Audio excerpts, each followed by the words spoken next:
So what made you become a vet in the first place, Pete?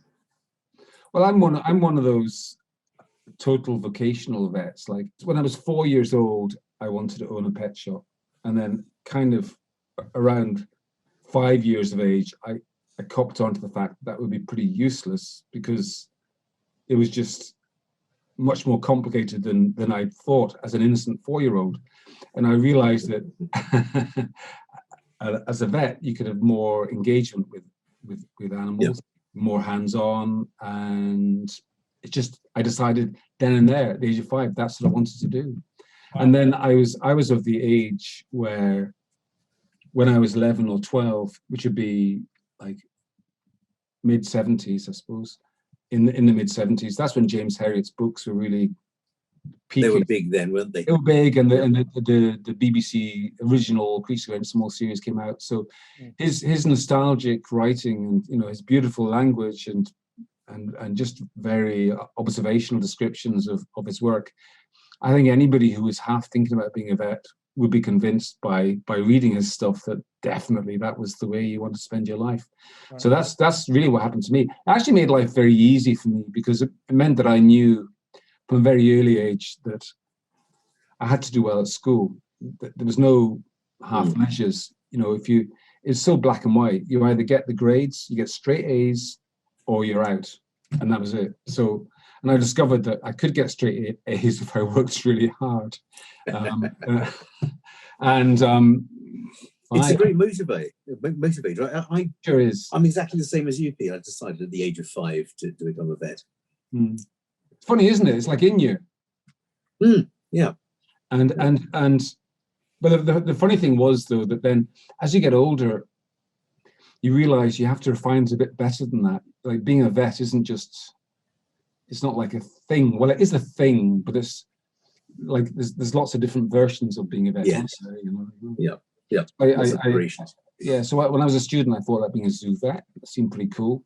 I used to go along to Edinburgh Zoo every week, and I had to look after the penguins as my kind of volunteer thing. And that was I enjoyed that. It was fun, but I think I learned at that age, that zoo vet meant that of all the people that visit the animals in the zoo, the one who's hated the most is the vet. Yes. Because he grabs them and sticks things into them. So I kind of thought, well, if I'm into kind of being close to animals and kind of all that stuff, I don't really want to be a zoo vet. So then when I qualified, I went to Africa for a year. Wow. It's a kind of patronizing thing that they did at Edinburgh University. Looking back on it, it was patronizing. At the time, it was the thing. We went on an expedition to Africa. These days, they give you a little pith helmet and.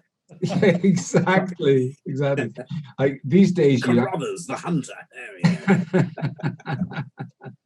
These days, you'd probably call it a research project. That's what it was. We were studying cattle ticks, and I thought I quite liked the idea of being an itinerant vet traveling the world.